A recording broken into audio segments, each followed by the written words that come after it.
Good afternoon, students. Earlier we have discussed the topic essential elements of the valid contract. So there are 10 essential elements of the valid contract. So all essential elements of the valid contract must be present, and if they all are the present, then only can the contract become the valid. If any one factor is absent, the contract becomes void, that is not enforceable at law. म्हणजे कायद्याच्या दृष्टीने त्याला कुठलीही value नाही. Today we are going to discuss one of the essential element of the valid contract as a free consent. So what is mean by free consent? Basically, when one party makes proposal or offer to the other party, and when the other party accept it, it becomes the promise. So when other party gives his consent without any fear or without any pressure on their mind, the consent is said to be free. when आपण जेव्हा proposal करतो तेव्हा दुसऱ्या पार्टीनी मोकळ्या मनाने कुठल्याही भीतीशिवाय कुठल्याही प्रेशरशिवाय जर ॲक्सेप्टन्स दिला असेल तर that is a free consent. So the consent must be free. If the consent is not free, म्हणजे तुम्ही काहीतरी दबावाने प्रेशरने ॲक्सेप्टन्स मिळत असेल तर contract becomes voidable. What is mean by voidable? आपण बघितले there are 3 types of contract. One is valid, म्हणजे जे पूर्ण enforceable at law. Third is void, म्हणजे नॉट एन्फोर्सेबल ॲट लॉ, म्हणजे कायद्याच्या दृष्टीने त्याला कोणतीही व्हॅल्यू नाही. And what is mean by voidable? I again repeat, voidable means the contract is valid but the acceptance or the consent of the other party is taken fraudulently or putting some pressure or threatening them. तर तसं जर घेतला असेल तर ती consent free धरली जात नाही. तर कन्सेंट कशी पाहिजे? कुठलेही कॉन्ट्रॅक्ट व्हॅलिड होण्यासाठी कन्सेंट मस्ट बी फ्री. आता first of all we will see the what is mean by consent according to the law. The definition of the consent. Section 13 describes the definition of the consent. When two or more parties, when two or more persons are said to consent when they agree upon the same thing in same sense.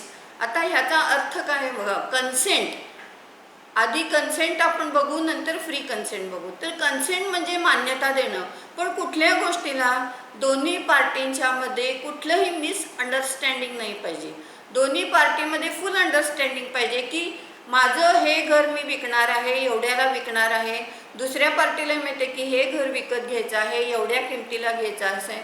म्हणजे both पार्टीमध्ये काय पाहिजे? एक वाक्यता पाहिजे. म्हणजे both parties must think same thing in same sense, so there should not be any misunderstanding. So this is known as the consent as per the definition of the law. I again repeat, section 13 says 2 or more persons are said to consent when they agree upon the same thing in the same sense.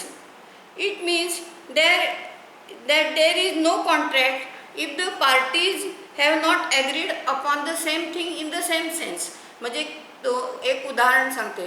माझ्याकडे 2 गाड्या आहेत. माझी गाडी विकायची hero Honda, विकत घेणाऱ्याला वाटलं kinetic विकत घ्यायचे, म्हणजे same thing in the same sense नाही. There is complete misunderstanding. So if there is the same thing in the same sense असा जर विचार नसेल तर there is no consent at all. The contract becomes void. So this is a definition of consent as per the Indian Contract Act. Now we will see what is the free consent. Consent ची definition आपल्याला कळली. आता free consent कशाला म्हणायचं तर इथं negative definition दिलेले आहे. डेफिनेशन कशा असतात? 3 टाइप्स ऑफ डेफिनेशन्स असतात कायद्यामध्ये. एक तर पॉझिटिव्ह, म्हणजे हे म्हणजे हे. What is then second is inclusive. Inclusive याचा अर्थ आहे ह्या गोष्टी यात अंतर्भूत होतात, दॅट इज इन्क्लूड होतात. आणि what is third definition? Negative definition. तर जेव्हा करेक्ट डेफिनेशन करता येत नाही तेव्हा निगेटिव्ह स्वरूपात डेफिनेशन दिली जाते. तर आता ही निगेटिव्ह डेफिनेशन कशी आहे? हे नव्हे, हे नव्हे, हे नव्हे, हे नव्हे, हे नव्हे म्हणजे हे, याला म्हणायचं निगेटिव्ह डेफिनेशन. आता कन्सेंटची डेफिनेशन पॉझिटिव्ह आहे, पण आता आपल्याला फ्री कन्सेंटची बघायची आहे, जो one of the essential element of valid contract आहे. आता फ्री कन्सेंटची डेफिनेशन बघा. सेक्शन 14, सेक्शन 13मध्ये कन्सेंटची डेफिनेशन आहे. सेक्शन 14मध्ये काय आहे तर फ्री कन्सेंटची निगेटिव्ह स्वरूपात दिलेली डेफिनेशन आहे. तर ती काय आहे बघा. A consent is said to be free, म्हणजे कन्सेंट ही फ्री म्हटली जाते when it is not caused by, म्हणजे कन्सेंट फ्री म्हटली जाते जेव्हा ही खालील कुठल्याही कारणाने मिळवलेली नसेल तर ती फ्री. आता ती कारणं कुठली आहेत बघा. कोअर्सिन और अनड्यू इन्फ्लुएन्स और फ्रॉड और मिसरिप्रेझेंटेशन और मिस्टेक. म्हणजे ह्यातल्या कुठल्याही एका फॅक्टरनी जर तुम्ही कन्सेंट मिळवलेली असेल, कुठल्याही एकानी, दोनांनी, सगळ्यांनी, तर ती कन्सेंट फ्री धरली जात नाही. आणि जर कन्सेंट फ्री नसेल दुसऱ्या पार्टीची तर कॉन्ट्रॅक्ट बिकम्स व्हॉइडेबल. आता व्हॉइडेबल म्हणजे ज्याची कन्सेंट आपण दबावाने घेतलेली आहे, म्हणजे यातलं कोअर्सिन वापरून. आता ते आपण one by one we will discuss in detail. तर कोअर्सिन करून, अनड्यू इन्फ्लुएन्स, फ्रॉड, मिसरिप्रेझेंटेशन और मिस्टेक यातल्या कुठल्याही गोष्टींनी तुम्ही जर कन्सेंट मिळवलेली असेल दुसऱ्या पार्टीची तर ती कन्सेंट फ्री धरली जात नाही. मग त्या पार्टीला ऑप्शन काय आहे की एक तर ते कॉन्ट्रॅक्ट सोडून देऊ शकतात, कारण आमची कन्सेंट फ्रीने, आम्हाला दबावाने, आम्हाला बळजबरीने आमची मान्यता घेतली म्हणून ते कॉन्ट्रॅक्ट सोडून देऊ शकतात. किंवा त्यांना वाटलं की ओके हे आपल्या फायद्याचं आहे, आपण हे केलं तरी चालेल, तर त्यांना हे ऑप्शन आहे. ते एक्झिक्यूट पण करू शकतात, सोडून पण देऊ शकतात. ज्याची कन्सेंट दबावाने घेतली आहे त्या पार्टीला हे ऑप्शन आहे, फक्त त्याच पार्टीला आहे, आणि ह्यालाच व्हॉइडेबल कॉन्ट्रॅक्ट म्हणतात. आपण जी एसेन्शियल एलिमेंट कॉन्ट्रॅक्टची बघितली 10, त्यातलं कुठलंही एक जरी फॅक्टर ॲबसेंट असेल तर कॉन्ट्रॅक्ट व्हॉइड होतं. फक्त फ्री कन्सेंटच्या बाबतीत एकच एक्सेप्शन आहे, कॉन्ट्रॅक्ट व्हॉइड न होता व्हॉइडेबल होतं. हे लक्षात ठेवा. जर कन्सेंट फ्री नसेल तर कॉन्ट्रॅक्ट बिकम्स व्हॉइडेबल. अदरवाईज जी एसेन्शियल एलिमेंट आहेत त्यातले कुठलेही एक नसेल फ्री कन्सेंट सोडून तर कॉन्ट्रॅक्ट व्हॉइड होतो, नॉट एन्फोर्सिएबल ॲट लॉ, त्याला 0 व्हॅल्यू राहते. तर आता आपण वन बाय वन बघायचं आहे. तर पहिलं काय कोअर्सिन. आता कोअर्सिनचा लिटरली मिनिंग काय आहे कोअर्सिनचं? तर दबाव, तुम्ही दबाव करून जर मिळवली असेल, म्हणजे भीती दाखवून, कसले तरी धमकी देऊन, असं जर मिळवून जर तुम्ही कन्सेंट मिळवली असेल दुसऱ्या पार्टीची, कशासाठी? कॉन्ट्रॅक्ट करण्यासाठी, तर त्याला म्हणायचं कोअर्सिन. आता कोअर्सिनची तुम्ही डेफिनेशन बघा. Section 15 of the Indian contract act defines the coercion as the committing or threatening to commit. म्हणजे काय? कमिटिंग म्हणजे ॲक्च्युअली करणे किंवा करण्याची धमकी देणे. काय? टू कमिट एनी ॲक्ट, अशी कुठलीही कृती करणे किंवा करण्याची धमकी देणे forbidden by Indian penal code. म्हणजे इंडियन पिनल कोड प्रमाणे जो, आता इंडियन पिनल कोड तुम्हाला माहिती आहे सगळे क्रिमिनल ऑफेन्स असतात. इंडियन पिनल कोड प्रमाणे जर कुठलाही जो गुन्हा आहे, इंडियन पिनल कोड प्रमाणे जो गुन्हा आहे तो प्रत्यक्ष करणे किंवा करण्याची धमकी देणे, म्हणजे तुझ्या मुलाचं अपहरण करतो, तुझ्या घर पेटवून देतो, असं करणे किंवा धमकी देणे, किंवा अनलॉफुली डिटेन द प्रॉपर्टी, एखाद्याची प्रॉपर्टी डिटेन करून ठेवायची, लपवून ठेवायची, बंदिस्त करून ठेवायची, असं करून जर तुम्ही कॉन्ट्रॅक्टला जर कन्सेंट मिळवली तर ती कन्सेंट ही फ्री कन्सेंट धरली जात नाही. Contract becomes voidable at the option of other party, ज्याची तुम्ही कन्सेंट दबावाने घेतले. परत I again repeat the definition of the coercion. Section 15 of the Indian Contract Act defines coercion as the committing or threatening to commit, म्हणजे करणे किंवा करण्याची धमकी देणे. Any act, कुठलीही कृती जी Indian which is forbidden by Indian penal code, म्हणजे इंडियन पिनल कोड प्रमाणे गुन्हा आहे, किंवा detaining or threatening to detain any property, म्हणजे त्या माणसाची प्रॉपर्टी दडवून ठेवायची, लपवून ठेवायची, बंदिस्त करून ठेवायची. असं करून जर तुम्ही कॉन्ट्रॅक्टला त्याची ॲक्सेप्टन्स घेतलात, कन्सेंट घेतली, तर that is not free consent. लक्षात आलं. आता इथे एक लक्षात घ्या. समजा मी एखाद्यानं म्हटलं, बघ मी तुझ्याशी बोलणार नाही, तू कॉन्ट्रॅक्ट नाही केलंस तर. आता न बोलणं हा इंडियन पिनल कोडप्रमाणे गुन्हा आहे का? नाही. तर तसं असेल तर त्याला कोअर्सिन म्हणायचं नाही. तर कोअर्सिन कशाला म्हणायचं? जो इंडियन पिनल कोडप्रमाणे गुन्हा आहे आणि तो प्रत्यक्ष करायचा किंवा करण्याची धमकी द्यायची. तर साधं किंवा बघ मी तुला थोबाडीत देईन, दिस इज नॉट कोअर्सिन. कारण थोबाडीत देणं, न बोलणं हे इंडियन पिनल कोडप्रमाणे गुन्हे नाहीत. तर इंडियन म्हणजे इथं गंभीर स्वरूप आहे. थोडक्यात तुम्ही जो दबाव आणताय तो गंभीर गोष्ट करून करताय. तुझ्या मुलाला पळवून देईन, तुझं घर पेटवून देईन, हे इंडियन पिनल कोडप्रमाणे गुन्हे आहेत. किंवा तुला मारून टाकीन. तर हे जे आहेत असं करणे किंवा धमकी देणे आणि किंवा त्याची प्रॉपर्टी अडकवून ठेवणे, आणि असं करून त्याला काय करायला लावायचं, दुसऱ्या पार्टीला त्याला कॉन्ट्रॅक्ट करायला लावायचं, ॲक्सेप्टन्स द्यायला लावायचं. तर अशा पद्धतीने जर तुम्ही हे केलं तर त्याला कोअर्सिन म्हटलं जातं आणि ती कन्सेंट फ्री धरली जात नाही. मग आता इथं एक लक्षात घ्या, what are the essential elements of coercion. There must be clear utterance of the threat. म्हणजे एक लक्षात घ्या, प्रत्यक्ष धमकी दिलेली असली पाहिजे तुम्ही. म्हणजे समजा माझा स्वभाव भित्र आहे आणि मला उगीचच वाटलं आपण नाही जर कॉन्ट्रॅक्ट केलं तर तो आपल्याला मारेल, असं काल्पनिक जर भीती तुमच्या मनात असेल तर that will not amount to coercion. तर त्या पार्टीनी प्रत्यक्ष त्या धमकीचा उच्चार स्पष्टतया केलेला असला पाहिजे. म्हणजे मी घाबरलो, मला वाटलं असं करेल म्हणून मी हे केलं, दॅट इज नॉट कोअर्सिन. तर प्रत्यक्ष त्यांनी उच्चार केलेला असला पाहिजे. दुसरं, the threat should be to commit and act forbidden by Indian penal code. म्हणजे इंडियन पिनल कोडप्रमाणे ती कृती हा गुन्हा असला पाहिजे. मामूली काहीतरी जर काही बोलला किंवा मामूली काहीतरी केलं तर that will not amount to coercion. नंतर आता ह्याचं एक सिम्पल एक्झाम्पल मी तुम्हाला सांगते. A young girl lost her husband. तिचा नवरा गेला and her husband's relative refused to hand over the husband's dead body for funeral unless she adopted a boy of their choice. आता ती मुलगी लहान होती. आता आम्ही तुझ्या नवऱ्याची डेड बॉडी तुझ्या ताब्यात देणार नाही जोपर्यंत तू ह्या मुलाला दत्तक घेत नाहीस. ह्या मुलगा म्हणजे ह्यांच्या चॉईसचा, आणि त्याचं उद्दिष्ट काय तर त्याची प्रॉपर्टी ह्या मुलाला मिळावी म्हणून. आता तिनं जर भीतीने कन्सेंट दिली, कारण नाहीतर आपल्या नवऱ्याची बॉडी देणार नाही ताब्यात, ह्या भीतीने जर तिने कन्सेंट दिली तर ती फ्री कन्सेंट होत नाही. आता तिला ऑप्शन आहे, ती कोर्टात चॅलेंज करू शकते की हे कॉन्ट्रॅक्ट वाईट ठरवावं, किंवा तिला वाटलं की हे ओके आपण चालू ठेवलं तरी चालेल तर ती करू शकते. So this is कोअर्सिन.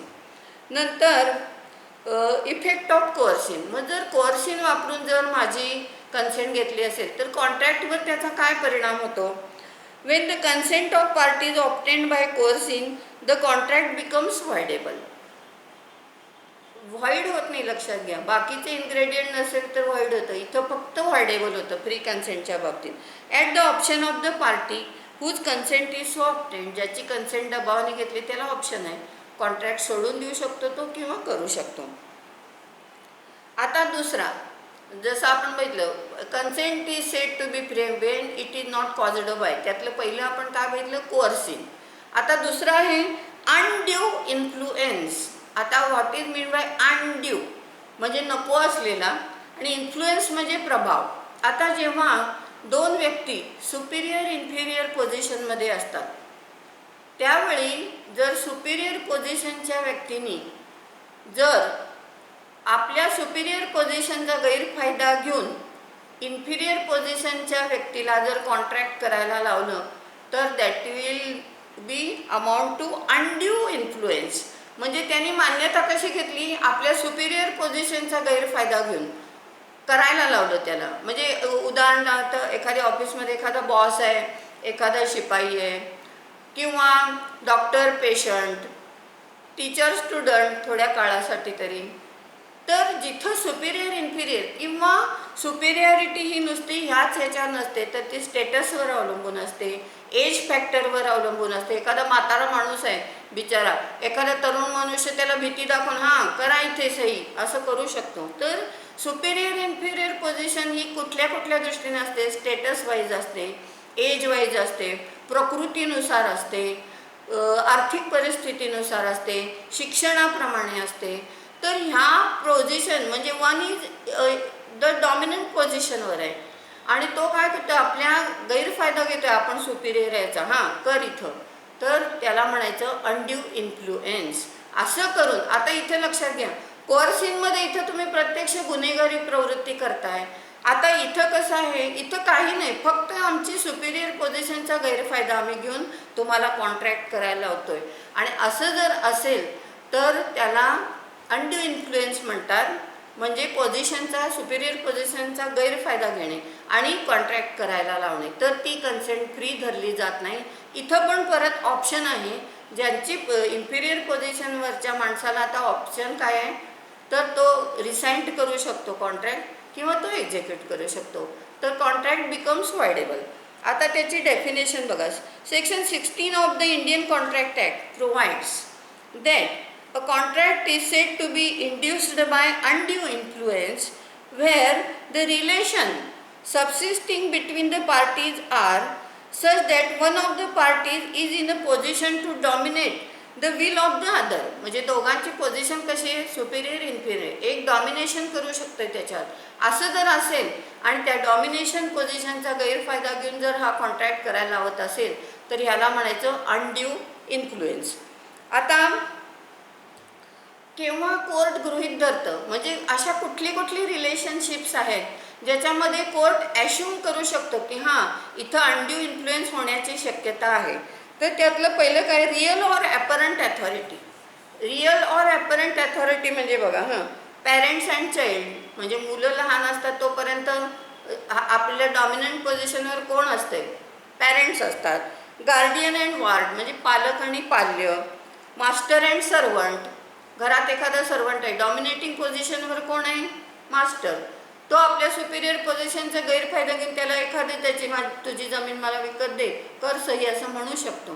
तर असे जेव्हा रिलेशनशिप असेल तेव्हा कोर्ट काय गृहीत धरू शकतं की इथं अनड्यू इन्फ्लुएन्स होण्याची शक्यता आहे. तिसरं आहे फिड्युशियरी रिलेशनशिप. फिड्युशियरी मीन्स विश्वासयुक्त, विश्वासाचं नातं. आता ते कुणाच्यात असतं का, सॉलिसिटर अँड क्लायंट किंवा ॲडव्होकेट अँड क्लायंट, नंतर doctor and patient, trustee and beneficiary. इथं सुपिरियर इन्फिरियर पोझिशन असते आणि ते विश्वासाचं नातं असतं. मग त्या बळावर सुपिरियर पोझिशनचा गैरफायदा घेऊन एखादा ॲडव्होकेट क्लायंटला दबाव आणू शकतो सही करायला कॉन्ट्रॅक्टवर, किंवा एखादा ट्रस्टी आहे तो बेनिफिशरी हे करू शकतो. नंतर आता मग इफेक्ट काय होतो अनड्यू इन्फ्लुएन्सचा, तर इथं पण contract becomes voidable at the option of party whose consent is taken not freely. तर आता ह्यामध्ये तिसरा जो आहे अत्यंत महत्त्वाचा, तिसरा जो फॅक्टर आहे तो आहे फ्रॉड. म्हणजे consent is said to be free when it is not caused by, पहिलं आपण बघितलं कोअर्शन करून घेतली असेल तर फ्री नाही, अनड्यू इन्फ्लुएन्सने केली असेल तर फ्री नाही. तिसरं आहे फ्रॉड. फ्रॉड म्हणजे काय, लबाडी. आता लबाडीची करेक्ट अशी डेफिनेशन कायद्यामध्ये नाही आहे की अमुक अमुक म्हणजे लबाडी. तर लबाडीला अनेक फॅक्टर आहेत. तर मेन फॅक्टर काय आहे लबाडीचा, तर इंटेन्शन काय आहे तुमचं, to deceive the other party. म्हणजे तुम्हाला दुसऱ्या पार्टीला फसवायचंच आहे, हेतूतः फसवायचं आहे. तर डिसीव म्हणजे ह्या हेतूने जर तुम्ही कुठलीही कृती केली, आता तुम्ही काय काय कृती कराल सांगा. तर एखादी गोष्ट खोटी आहे हे माहीत असून सुद्धा खरी आहे म्हणून सांगायची, किंवा ती खरी आहे याचं व्हेरीफाय न करता ती दुसऱ्याला सांगायची. म्हणजे इथं तुमचं इंटेन्शन काय आहे, तर deliberately you want to deceive the other party, म्हणजे खोटं, किंवा the active concealment of a fact with knowledge of belief, म्हणजे माहीत आहे ही गोष्ट एक महत्त्वाची गोष्ट आहे ती दडवून ठेवायची, आणि म्हणजे धिस इज ही लबाडीच आहे ना, फ्रॉडच आहे, म्हणजे महत्त्वाची गोष्ट दडवून ठेवायची. आता किंवा a promise made without an intention of performing, म्हणजे खोटं वचन द्यायचं, म्हणजे बरेचदा असतं बघा 5 वर्षाची गॅरंटी वॉरंटी आहे, पण प्रत्यक्ष द्यायचीच नसते ती, एकदा विकत घेऊन गेलं की नंतर नाही आपण करायचं, म्हणजे ही लबाडी आहे. तर ही लबाडीची काही आहे, फ्रॉडची वेगळी वेगळी इन्स्टन्सेस आहेत, त्याची करेक्ट डेफिनेशन नाही. अजून सुद्धा इतर गोष्टी यात बऱ्याच येऊ शकतात फ्रॉडमध्ये. तर जेव्हा तुम्ही फ्रॉड करून हे करता, त्याच्यामध्ये सगळ्यात इम्पॉर्टंट फॅक्टर काय आहे, तर तुमची हेतुता दुसऱ्या पार्टीला फसवत आहात, म्हणजे एकतर खोटी गोष्ट सांगून, किंवा ती खरी आहे हे पडताळून न बघता, किंवा महत्त्वाची गोष्ट दडवून. तर अशा ह्यानी जर तुम्ही गोष्टी करत असाल तर दिस अमाउंट टू फ्रॉड. आणि तुम्ही जर फ्रॉड करून दुसऱ्या पार्टीची जर कन्सेंट घेणार असाल तर that will not the free consent, the contract becomes voidable. आता इथं ऑप्शन काय आहे बघा, इथं अजून एक ऑप्शन आहे की एकतर तुम्ही काय करायला पाहिजे, ह्या गोष्टी प्रूव्ह करायला पाहिजेत. काय तर act of fraud must have been committed with intent to deceive, म्हणजे हेतुतः दुसऱ्या पार्टीला फसवायसाठीच तुम्ही ही गोष्ट केलेली असली पाहिजे, ही गोष्ट सिद्ध केली पाहिजे. आणि दुसरं म्हणजे दुसरी व्यक्ती त्याच्यावर रिलाय होऊन डिसीव झालेली असली पाहिजे, म्हणजे फसली गेलेली असली पाहिजे. आणि तिसरं असं आहे की त्या फसगतीमुळं त्या पार्टीचं प्रत्यक्ष काहीतरी नुकसान झालेलं असलं पाहिजे, there must be some damage. आता एक लक्षात ठेवा, तुमच्या एखाद्या फ्रेंडनी तुम्हाला असं फसवलं की असं असं आहे, पण तुम्ही हुशार आहात, तुम्हाला लक्षात आलं हा फसवतोय, तर तुम्ही फसले गेला नाही, तुम्ही म्हणाल मी नाही हे कॉन्ट्रॅक्ट करणार, तर इथं तुम्हाला हे फ्रॉड लागू पडणार नाही, कारण तुम्ही प्रत्यक्ष फसले गेलेले नाही आहात. पण इथं फ्रॉडच्या बाबतीत काय करावं लागतं, तर तुम्ही एकतर त्याच्यावर रिलाय होऊन फसले गेलेले असले पाहिजे, दुसरं म्हणजे त्यांनी हेतुतः फसवलं असलं पाहिजे, तुम्हाला फसवायचं म्हणूनच फसवलं आहे आणि कॉन्ट्रॅक्ट करायला लावलेलं आहे. आणि तिसरं म्हणजे ह्या फसगतीमुळं तुमचं प्रत्यक्ष काहीतरी नुकसान झालेलं असं पाहिजे, तर दिस विल अमाउंट टू फ्रॉड. आता मग इथं तुम्ही काय करू शकता, नुसतं तुम्ही आता कॉन्ट्रॅक्ट वायडेबल होतं, तुम्ही कॉन्ट्रॅक्ट सोडून देऊ शकता किंवा तुम्ही कॉन्ट्रॅक्ट एक्झिक्यूट करू शकता, पण प्लस तुम्हाला इथं काय आहे, अजून 2 ऑप्शन्स आहेत. इथं तुम्ही काय करू शकता फ्रॉडच्या बाबतीत, कारण त्याने हेतुतः तुम्हाला फसवलेला आहे. तर फ्रॉडच्या बाबतीत तुम्हाला काय ऑप्शन आहे, तर तुम्ही नुकसान भरपाई पण मागू शकता. You can claim damages in the court of law for the fraud, म्हणजे नुसतं कॉन्ट्रॅक्ट सोडून द्यायचं तर ऑप्शन आहेच, प्लस तुमचं जे नुकसान झालेलं आहे ते तुम्ही नुकसान भरपाई पण मागू शकता. आणि दुसरं म्हणजे तुम्ही त्याच्यावर क्रिमिनल ॲक्शन पण घेऊ शकता. 420 जो सेक्शन आहे इंडियन पिनल कोडचा, चीटिंग, तर त्या चीटिंगखाली त्याच्यावर क्रिमिनल केस पण करता येते. एवढी ऑप्शन्स आहेत. आणि ह्याला कारण असं आहे की त्यांनी हेतुतः डेलिबरेटली त्यांनी तुम्हाला डिसीव केलेलं आहे, तर त्यामुळं ह्या सगळे हे ऑप्शन्स याच्यामध्ये आहेत. आता पुढचं जे आहे ते मिसरिप्रेझेंटेशन. आता मिसरिप्रेझेंटेशन आणि फ्रॉड ह्या जवळजवळच्याच गोष्टी आहेत, कारण दोन्ही गोष्टीमध्ये असं आहे की खोटंच बोललं जातं आहे. पण महत्त्वाचा जो डिफरन्स आहे तो फ्रॉड म्हणजे कसं आहे, तुमचं क्लिअर इंटेन्शन आहे, तुम्हाला फसवायचंच आहे. आणि मिसरिप्रेझेंटेशन म्हणजे काय सांगा, चुकीची माहिती देणे. आता याचं उदाहरण तुम्हाला सांगते. समजा एक कार आहे, तुम्ही ब्रँड न्यू म्हणून विकायला काढली, पण प्रत्यक्ष ती आहे 2 वर्षापूर्वीचं ते मॉडेल आहे. आता 2 वर्षापूर्वीचं जर मॉडेल असेल तर तुम्ही ब्रँड न्यू, म्हणजे इथं तुम्ही काय करताय, फ्रॉड करताय, म्हणजे हेतुतः फसवताय. पण समजा दुसऱ्या व्यक्तीला म्हणजे मला माहिती नाही, मला फसवायचा हेतू नाही, पण मला असं माहिती कळली म्हणून मी तसं सांगितलं, म्हणजे इथं काय आहे, मिसरिप्रेझेंटेशन, म्हणजे चुकीचीच माहिती मी दिली आहे, पण ती कशा स्वरूपात दिली आहे, तर इनोसंटली दिली आहे, म्हणजे मला फसवायचं म्हणून मी केले नाही. आणि फ्रॉडमध्ये नेसेसरीली तुमचं इंटेन्शन काय, to deceive the other party. हाच दोन्हीत फरक आहे. तर फ्रॉड हे जास्त गंभीर गोष्ट आहे, कारण का तुम्हाला फसवायचंच आहे. मिसरिप्रेझेंटेशन मी इनोसंटली करतोय, ती चुकीची माहिती जाते पण माझा हेतू नाही दुसऱ्याला फसवायचा, तर दिस इज मिसरिप्रेझेंटेशन. आता एक लक्षात घ्या, परत मिसरिप्रेझेंटेशनची जर आपण डेफिनेशन बघितली तर a false statement may be made by a person either wilfully or innocently. जर विलफुली केलं तुम्ही, हेतुता केलं तर it will amount to fraud, आणि जर इनोसंटली केलं तर it will amount to misrepresentation. आता ह्याचं उदाहरण बघा. A says to B who intends to purchase A's land. तर लक्षात घ्या, एनी काय सांगितलं बीला, बी जो जमीन विकत घेणार आहे एची, त्याला काय सांगितलं, my land produces 20 bags of rice per acre. म्हणजे एकरी 20 पोती धान्य येते माझ्या याच्यातनं. A believe statement to be true. आता त्याला वाटलं बरोबर आहे, म्हणजे विश्वास ठेवला त्यांनी. Although he did not have sufficient ground for the belief. Later on it is found that the land does not produce 20 bags of rice. This is misrepresentation. म्हणजे काय, आता फसवायचं म्हणून सांगितलं नाही. एक लक्षात घ्या, एने सांगितलं एकरी एवढं उत्पन्न येत आहे, म्हणजे त्यांनी फसवायसाठी नाही सांगितलं, त्यांनी अंदाजे सांगितलं, पण ते खोटं निघालं की तेवढे निघत नव्हते, कमी येत होते धान्य. हे मिसरिप्रेझेंटेशन. का तर ह्याच्यामध्ये त्यांनी पॉझिटिव्ह असर्शन केलं आहे. मिसरिप्रेझेंटेशनमध्ये जसं फ्रॉडमध्ये टू डिसीव्ह द अदर पार्टी हे इंटेन्शन असलं पाहिजे, हा इम्पॉर्टंट फॅक्टर आहे, तसं मिसरिप्रेझेंटेशनमध्ये काहीतरी पॉझिटिव्ह ॲसर्शन त्यांनी केलं पाहिजे. म्हणजे खात्रीला एक सांगतोय तो, पण ते चुकीचं निघतंय, तर आणि त्या खात्रीला एक गोष्टीवर तुम्ही विश्वास ठेवता आहात, तर त्याला मिसरिप्रेझेंटेशन म्हणायचं. तर आता त्याचे इफेक्ट काय होतात बघा. मिसरिप्रेझेंटेशन करून, आणि ह्या सगळ्याचा हेतू काय आहे, कॉन्ट्रॅक्टला कन्सेंट मिळवणे, ॲक्सेप्टन्स मिळवणे, हे चाललं आहे आपलं सगळं, जनरल चाललेलं नाही. हे सगळं करून तुम्ही काय करताय, कॉन्ट्रॅक्टला कन्सेंट मिळवताय. That will not be the free consent. तर what are the effects of misrepresentation. When misrepresentation has been made, the aggrieved party has the following option. He can treat the contract voidable. हे नेहमीच आहे, voidable हे option आहेच. He may affirm the contract and insist on the misrepresentation being made good.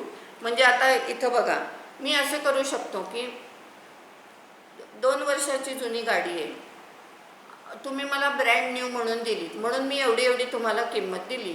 आता मला कळून आलं की ती 2 वर्षापूर्वीची आहे. आता तुम्ही प्राईस कमी करा. ब्रँड न्यूची किंमत जास्त असणार, 2 वर्ष जुनं मॉडेलची किंमत कमी असणार. मग इथं हे पण ऑप्शन आहे की तुम्ही जी चुकीची माहिती दिलीत ना, तर ती रिमूव्ह करा आणि जे योग्य असेल ते घ्या. हे पण ऑप्शन आहे मिसरिप्रेझेंटेशनमध्ये.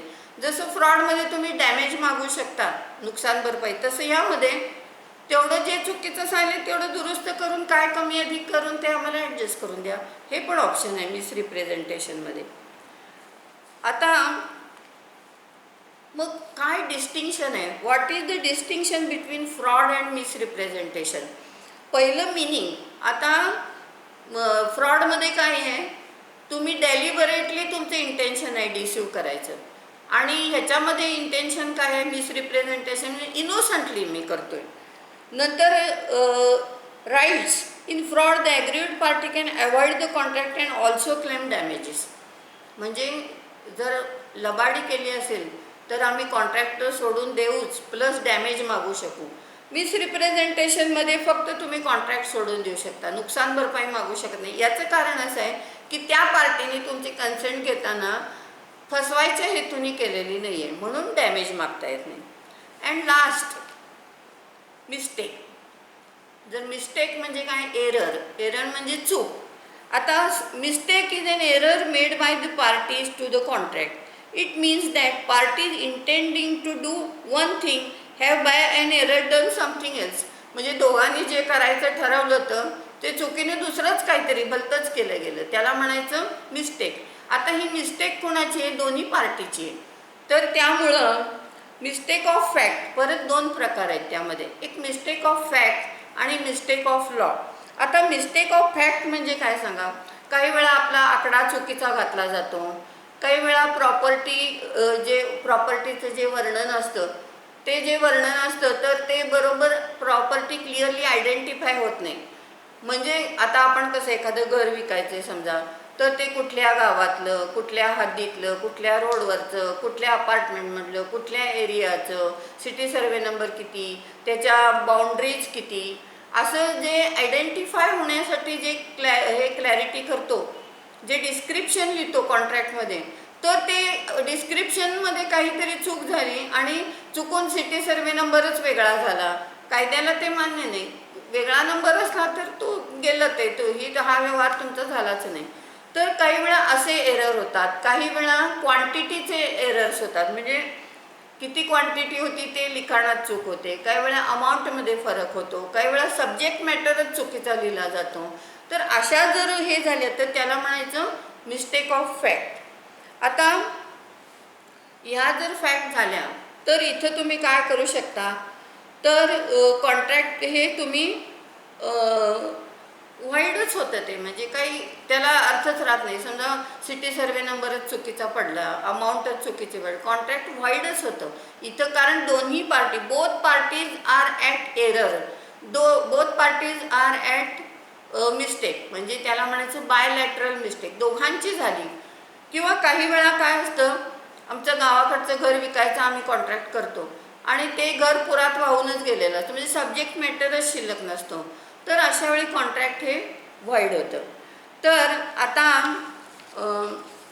काही वेळा काय होतं, mistake as to possibility of performing the contract, म्हणजे हे जे आता मी उदाहरण जे सांगितलं, the contract becomes void on the ground of mistake if both the parties are ignorant about the non existence. म्हणजे गावाकडे घर आहे, ते पडूनच गेलेलं आहे पुरानी, आम्हाला माहीतच नाही, आम्ही इथं शहरात बसून कॉन्ट्रॅक्ट करतोय, तर ते पण कॉन्ट्रॅक्ट व्हाईड होतं. कारण त्याची एन्फोर्सेबिलिटी करणार कशी, ते सब्जेक्ट मॅटरच नष्ट झालेलं आहे, दोन्ही पार्टींना माहीत नव्हतं, both parties are at mistake, the contract becomes void. तर नंतर दुसरी लिगल इम्पॉसिबिलिटी. लिगल इम्पॉसिबिलिटी म्हणजे जे कायद्याने अलाउडच नाही ते करण्याचं जर आम्ही कॉन्ट्रॅक्ट केलं तर ते पण व्हाईड होऊन जातं. आता दुसरं, किंवा काही वेळा काय होतं, आपण कायदा तो बदल होण्यापूर्वी कॉन्ट्रॅक्ट करतो. आता आपण बघितलं मावा गुटखा बंदी ही नंतर झाली, आधी जे डीलरनी काही कॉन्ट्रॅक्ट केलेली असतील तर ती आता कायद्यानेच इम्पॉसिबल झालं होतं. किंवा प्लास्टिक बंदी झाली, तर आता प्लास्टिकचे जे डीलरशी कॉन्ट्रॅक्ट झाली असेल ती लिगल इम्पॉसिबिलिटी झाली, म्हणजे कायद्यानेच आता अलाउड नाही असं झालं, असं पण होऊ शकतं. तर आता दुसरं म्हणजे mistake of law. Mistake of Indian law जर असेल, म्हणजे every citizen is suppose to know the laws of our land, म्हणजे आपल्या देशाचे कायदे प्रत्येकाला माहीत पाहिजे, तर त्यामुळं जर mistake as to Indian law will not make the contract void, कारण ignorance of law is no excuse असं म्हटलेलं आहे. तर आणि mistake as to foreign law जर झाली तर त्याला आपण काय ट्रीटमेंट देऊ, मिस्टेक ऑफ फॅक्ट अशी आपण त्याला ट्रीटमेंट देऊ. तर हे जे आपण बघितलं ते आपण काय बघितलं, तर फ्री कन्सेंट. फ्री कन्सेंट म्हणजे आपण जेव्हा ॲक्सेप्टन्स घेतो कॉन्ट्रॅक्टला, तर तो त्या दुसऱ्या पार्टीनी कुठल्याही भीतीपोटी, कुठल्याही प्रेशरखाली किंवा कुठल्याही दबावाने दिलेला नाही पाहिजे, त्यांनी फ्रीली ॲक्सेप्टन्स दिला पाहिजे, तरच ते कॉन्ट्रॅक्ट व्हॅलिड होतं. तर आज आपण बघितलं की तुम्ही कोअर्सिन करून किंवा अंडर इन्फ्लुएन्स करून किंवा मिसरिप्रेझेंटेशन करून किंवा फ्रॉड करून किंवा मिस्टेक करून जर तुम्ही कन्सेंट मिळवली असेल तर कॉन्ट्रॅक्ट्स व्हाईडेबल होतं, दुसऱ्या पार्टीला ऑप्शन राहतो. त्यामुळे तुम्ही एक लक्षात ठेवा की जर उद्या फ्युचरमध्ये जर कोणीही तुमच्याकडनं जर कॉन्ट्रॅक्ट करताना असं कुठल्याही प्रकारचा दबाव आणून जर कॉन्ट्रॅक्ट केलं तर तुम्हाला ऑप्शन आहे, म्हणजे तुम्ही सोडून देऊ शकता कायद्याने, किंवा तुम्ही कोर्टामध्ये केस करू शकता की आमची ही फ्री कन्सेंट नाही आहे, कॉन्ट्रॅक्ट सोडून द्यावं म्हणून. तर हे ऑप्शन आहे. तर हे आपण बघितलं फ्री कन्सेंट. आता अजून मी एक मायनर पॉईंट तुम्हाला शिकवणार आहे. तो असा आहे की आपण बघितलं प्रत्येक कॉन्ट्रॅक्टला हे कन्सिडरेशन हे लागतंच. तर if there is no consideration no contract, म्हणजे कन्सिडरेशन असल्याशिवाय कॉन्ट्रॅक्ट होत नाही. आता what is mean by consideration? Consideration I again repeat, जेव्हा माझी जमीन मी तुम्हाला विकणार आहे, तुम्ही विकत घेणार आहात, तर ह्यामध्ये कन्सिडरेशन काय?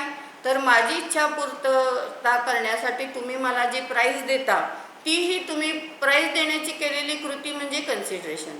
आणि तुमची इच्छा पूर्तता करण्यासाठी मी तुम्हाला जमिनीचं खरेदीपत्र करून दिलं, ही मी केलेली कृती म्हणजे कन्सिडरेशन.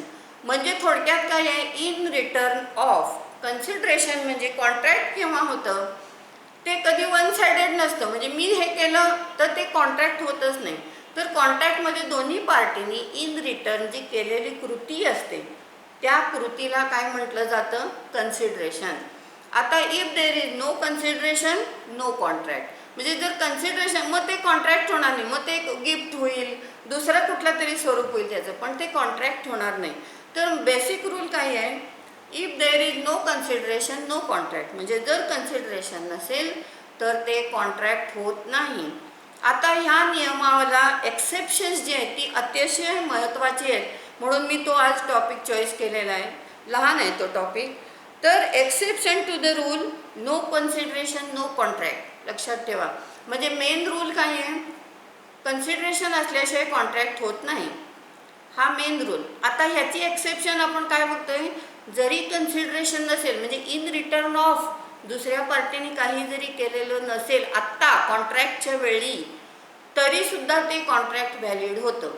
त्यातलं पहिलं काय बघा, नॅचरल लव अँड अफेक्शन. आता नॅचरल लव अँड अफेक्शन आपण कशाला म्हणतो? समजा आई मुलाचं नातं, वडील मुलाचं नातं, बहीण भावंडांचं नातं, भाच्याशी नातं, म्हणजे जी नॅचरल लव अँड अफेक्शन आहे, म्हणजे ती नॅचरलीच असतात ती. आता नवरा बायकोचं नातं हे नॅचरल लव अँड अफेक्शनमध्ये मोडत नाही, लक्षात ठेवा. ते नॅचरल नव्हे, कारण ते नातं मोडता येतं डायव्होर्सनी. हे जे आहे ही मोडणारी नाती, ही नॅचरलच. आई मुलगा म्हटलं की प्रेम असते, भांडण होते, काय होते काय होते. तर ही जी नॅचरल लव अँड अफेक्शन पाहिजे, एखाद्या वडिलांना वाटलं आपला मोठा छान बंगला आहे तो आपल्या मुलाला द्यावा आपण. आता इथं इन रिटर्न ऑफ काहीही नाही आहे, त्याच्याकडनं ते प्राईस घेत नाही किंवा मी बंगला देतो त्या बदल्यात तू माझा अमुक कर, असं कन्सिडरेशन काही नाही आहे. तर ह्याला नॅचरल लव अँड अफेक्शन म्हणजे नैसर्गिक प्रेमापोटी मी हे देते. किंवा एखाद्या मावशीने आपल्या भाच्याला समजा दिलं, प्रॉपर्टी आहे त्याची भरपूर, खूप प्रेमाचा आहे भाचा, त्याला कॉन्ट्रॅक्ट करून त्यांनी आपली जमीन हे दिली, तर तिथं कन्सिडरेशन काही नाही, भाच्याकडनं काही अपेक्षा नाही किंवा त्यांनी इन रिटर्न ऑफ काही ह्या कॉन्ट्रॅक्टच्या वेळी करायचं नाही, तरी ते कॉन्ट्रॅक्ट व्हॅलिड होतं. मात्र इथं तुम्ही सिद्ध काय केलं पाहिजे? पहिलं सगळ्यात महत्त्वाचं म्हणजे तुमचं जे रिलेशन आहे, ज्या व्यक्तीला तुम्ही देता आहात out of natural love and affection, ते रिलेशन आधी तुम्हाला सिद्ध केलं पाहिजे की हे नॅचरल लव अँड अफेक्शनमध्ये येतं. मित्र मैत्रिणी लांबचे नातेवाईक हे नॅचरल लव अँड अफेक्शनमध्ये नवरा बायको येत नाहीत. तर म्हणजे पहिलं तुम्हाला काय करावं लागेल? तर नॅचरल लव अँड अफेक्शनचं नातं हे सिद्ध करावं लागेल. दुसरं ते रायटिंगमध्ये पाहिजे. तिसरं म्हणजे त्याचं रजिस्ट्रेशन असलं पाहिजे. ह्याचं कारण काय सांगा?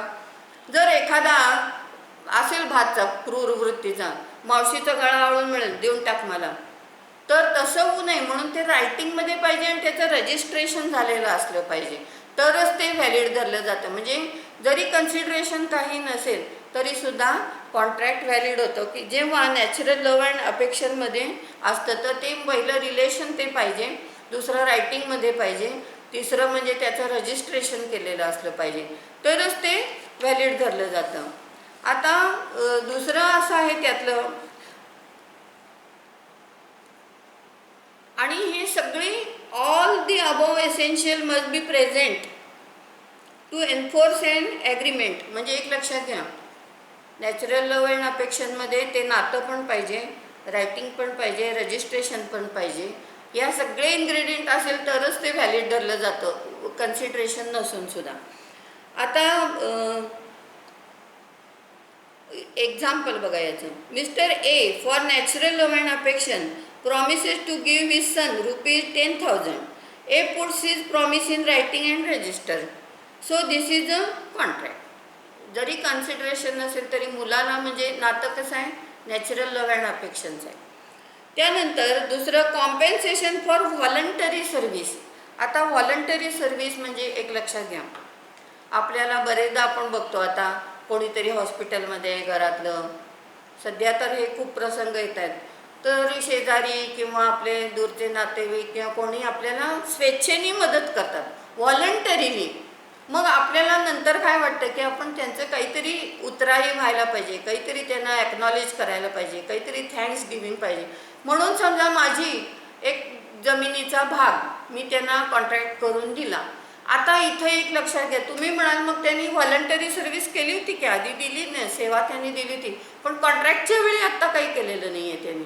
तर त्यांनी आधी सेवा केली म्हणजे पास्ट व्हॉलंटरी सर्व्हिस दिलेली आहे, त्याच्याबद्दल मी आपणून देते. आत्ता मी कॉन्ट्रॅक्टने हे देते म्हणून त्यांनी मला लगेच काही करायचं नाही, देर इज नो कन्सिडरेशन, आत्ता नाही, कॉन्ट्रॅक्टच्या वेळी. तर असं जर असेल तुम्ही जे व्हॉलंटरी त्यांनी, मात्र ती सर्व्हिस कशी पाहिजे, त्यांनी स्वेच्छेने दिलेली असली पाहिजे. म्हणजे तुम्ही बळजबरी कंपल्सरी आम्हाला रोज डबे द्यायचे हे केलंच पाहिजे असं असेल तर नाही. त्यांनी स्वेच्छेने मदत केली, त्याचं एक ॲक्नॉलेजमेंट म्हणून जर तुम्ही एक कॉन्ट्रॅक्ट केलं तर आत्ता त्यांनी त्या प्रित्यर्थ तुम्हाला काहीही करायचं नाही, म्हणजे देर इज नो कन्सिडरेशन आणि तरीही कॉन्ट्रॅक्ट बिकम्स व्हॅलिड. आता याचं एक्झाम्पल बघा. A finds B's lost purse. बीचं पर्स हरवली होती, ती एला सापडली. And gives it to her. दिली, तिची तिला परत दिली. आता त्यांनी स्वेच्छेनेच दिली, सापडली दिली त्यांनी. B promises to pay ₹100. This is a contract. म्हणजे आता मी 100 रुपये देणार. आता आकडे जुने आहेत सोडा. आता 100 रुपये देण्याचं मी कॉन्ट्रॅक्ट केलं. आता इथं आत्ता येईनी लगेच मला काही करायचं नाही, त्यांनी ऑलरेडी माझी पर्स सापडलेली मला दिलेली आहे तिनं. मग आत्ता मी 100 रुपये देते, ह्या बदल्यात तिनं आत्ता काही करायचं नाही, म्हणून कन्सिडरेशन नाही. तर तुम्ही म्हणा आधीच केलेलं आहे ना, पण ते कॉन्ट्रॅक्ट प्रित्यर्थ केलेलं नाही आणि दुसरं म्हणजे स्वेच्छेने केलेलं आहे ते. तर त्यामुळं इथं कन्सिडरेशन नसेल तरीसुद्धा कॉन्ट्रॅक्ट बिकम्स व्हॅलिड. नंतर तिसरं आहे promise to pay time bar debt. आता ह्याचं तुम्हाला सांगते. लॉ ऑफ लिमिटेशन म्हणून जो आहे, लॉ ऑफ लिमिटेशन म्हणजे मुदतीचा कायदा. आता हा मुदतीचा कायदा कशासाठी आहे, तर आपल्याला जर कोर्टामध्ये दावा करायचा असेल तर त्याला एक लिमिटेशन पिरियड आहे. म्हणजे हा मुदतीचा कायदा आहे.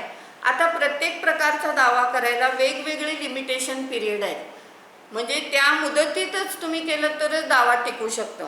तर लॉ ऑफ लिमिटेशनमध्ये सगळं प्रोव्हिजन आहेत. आता जर एखाद्याला आपण पैसे दिले, कर्जावर रक्कम दिली, उधारी दिली, तर ती वसूल करायला म्हणजे मनी सूट जे असतं त्यांना 3 इयर्सचं लिमिटेशन आहे. लक्षात घ्या, 3 इयर्स म्हणजे 3 वर्षाच्यात तुम्हाला दावा करावा लागतो, तरच तो लिमिटेशनमध्ये आहे. आता इथं काय झालं, टाईम बार डेट म्हणजे मुदतीत तर कर्ज फेडलं नाही. ज्या कर्जदाराला आपण कर्ज दिलं, बँकेने असेल, एखाद्या संस्थेने असेल, मग त्यांनी जेव्हा रिपेमेंट होत नाही मुदतीत, काय मुदत त्यांनी घालून दिली असेल 5 वर्षात फेडायचं वगैरे, त्या मुदतीत त्यांनी कर्ज फेडलं नाही, तर आता त्यांनी तिथनं 3 वर्षाचा दावा करायला पाहिजे बँकेने, तर तो मुदत होईल. आता बँकेने 3 वर्षाचा दावा केला नाही म्हणजे तो काय झाला, टाईम बार झाला. आता म्हणजे आता तुमचा कायदेशीर राईट गेला, पैसे वसुलीचा अधिकार गेला असा त्याचा अर्थ नाही, पण तो आता कोर्टात तुम्ही जाऊ शकत नाही कारण ते मुदतीतनं गेलं आता. पण तरीसुद्धा समजा कर्जदाराला असं वाटलं की आपण यांचे पैसे द्यावेत, म्हणजे आपल्याला माहिती आहे आपल्याला काही कारणाने नाही जमले, आपण यांना देणं गरजेचं आहे, म्हणून त्यांनी जर कॉन्ट्रॅक्ट केलं तर इथं आता कन्सिडरेशन काही नाही. कारण का कन्सिडरेशन काही नाही, ह्याचं कारण असं आहे की आता ते कायदेशीर तर गेलेलंच आहे, पण तरीसुद्धा जर असं केलं टाईम बार ह्याचं, जर प्रॉमिसरनी जर रायटिंगमध्ये जर दिलं असं, तर ते विदाउट कन्सिडरेशनसुद्धा ते कॉन्ट्रॅक्ट व्हॅलिड होतं. A promise to pay time bar debt is also enforceable but the promise must be in writing and signed by the promisor. प्रॉमिसरने सही केलेली असलं पाहिजे, रायटिंगमध्ये पाहिजे. The promise may be pay whole or part of debt. काही वेळा आम्ही थोडं रिपेमेंट करणार असो तसं चालतं, पण इथं आत्ता कन्सिडरेशन नसेल तरी टाईम बार डेट जर असेल, त्याचं जर प्रॉमिसरनी सही करून कॉन्ट्रॅक्ट केलं तर ते आत्ता कन्सिडरेशन नसूनसुद्धा व्हॅलिड धरलं जातं. नंतर कम्प्लिटेड गिफ्ट्स. आता कम्प्लिटेड गिफ्ट्स याचा अर्थ तुम्हाला सांगते. आता काही वेळा एखाद्या शैक्षणिक संस्थेला किंवा एखाद्या अनाथाश्रमाला, एखाद्या कुठल्या गोष्टीला तुम्ही देणगी म्हणून काहीतरी पैसे देता, म्हणजे देणगी दिली. आता एक लक्षात घ्या, त्या देणगीच्या इन रिटर्न ऑफ मला आत्ता काही नाही कोय, त्या शैक्षणिक संस्थेकडनं माझ्याकडं काही मला नको, मी देणगी म्हणून देतोय, म्हणजे कॉन्ट्रॅक्ट करून दिला मी त्याला. पण आता नंतर समजा मध्ये एकदा पेपरमध्ये आलं होतं, तुम्ही वाचलं की नाही मला माहीत नाही, असंच वडिलांनी कुठली तरी आपली जमीन देणगी देऊन टाकली आणि नंतर त्यांच्या मुलांनी हे केलं दावा की तेव्हा काही कन्सिडरेशन नव्हतं आणि आम्हाला ते परत मिळावं म्हणून. तर तसं करता येत नाही कायद्याने. लक्षात ठेवा, इथं कन्सिडरेशन काय आहे, त्या शैक्षणिक संस्थेने किंवा त्या इन्स्टिट्यूशनने देणगीच्या बदल्यात काही करायचं नाही आहे. समजा तुम्हाला 10 वर्षांनी वाटलं अरे या जमिनीची किंमत व्हॅल्यू केवढी वाढली, आपण उगाचच दिली, बरं आता ते काही कन्सिडरेशन नव्हतं, म्हणजे त्या बदल्यात तुम्ही काही केलं नाही, आम्हाला परत द्या असं म्हणता येत नाही. याला म्हणतात कम्प्लिटेड गिफ्ट. मग कारण इथे तुम्ही म्हणू शकाल कन्सिडरेशन काय होतं, आम्ही देणगी दिली, फुकटच दिली, तुम्ही काय केलं त्या बदल्यात, आता आम्हाला परत द्या असं म्हणता येत नाही. कम्प्लिटेड गिफ्ट म्हणजे आता मी देणगी दिली किंवा आता एखादी गोष्ट दिली तर ती कम्प्लिटेड गिफ्ट झाली. आता कन्सिडरेशन काही नाही, त्या बदल्यात त्यांनी केलं नाही म्हणून मी नंतर परत मागू शकत नाही, ते कॉन्ट्रॅक्ट व्हॅलिड होतं. ह्याला म्हणायचं कम्प्लिटेड गिफ्ट. आणि लास्ट, कॉन्ट्रॅक्ट्स ऑफ एजन्सी. आता what is mean bye agency, आपण जेव्हा एखादी गोष्ट माझ्या वतीनं करायला देतो दुसऱ्याला की ही तू माझ्या बिहाफ ऑफ कर, म्हणजे रिस्पॉन्सिबल मी, थर्ड पार्टी रिस्पॉन्सिबल मला करणार, तेव्हा आपण एजंट म्हणतो, एजंट थ्रू करतो आपण एखादी गोष्ट. आता हा जो एजंट आहे, लक्षात घ्या, त्याला काही वेळा कमिशन एजंट असतात, त्यांना आपण कमिशन देत असतो. पण समजा एखाद्याने फ्री केलं, आपण एखाद्या मित्राला सांगितलं एवढं काम माझं एवढं फॉर्म फी भरून ये, तर त्याला काय आपण लगेच काही देतो असं नाही.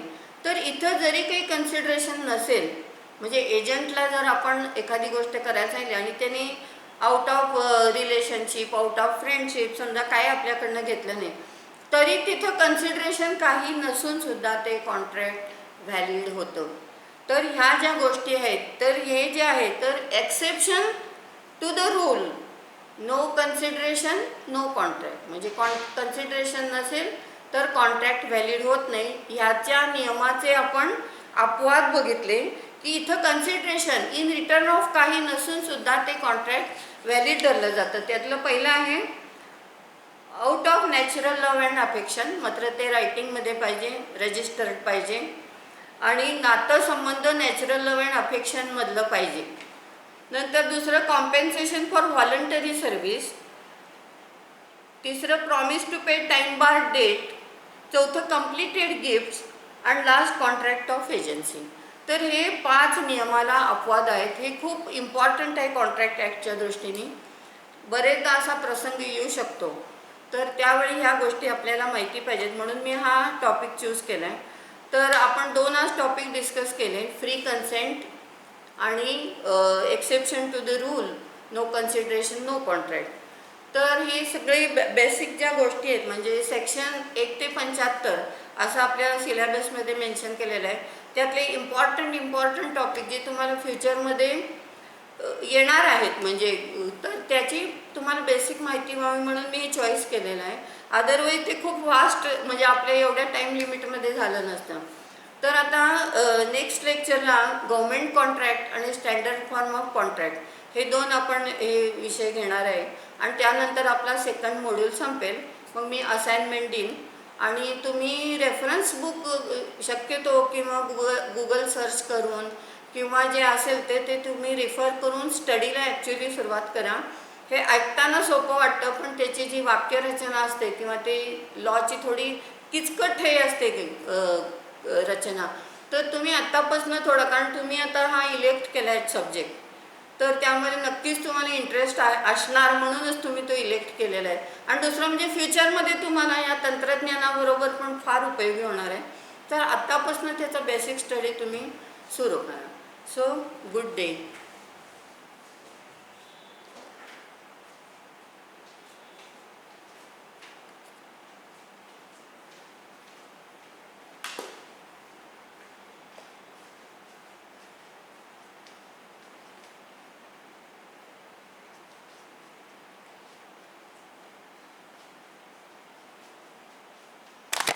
Sorry.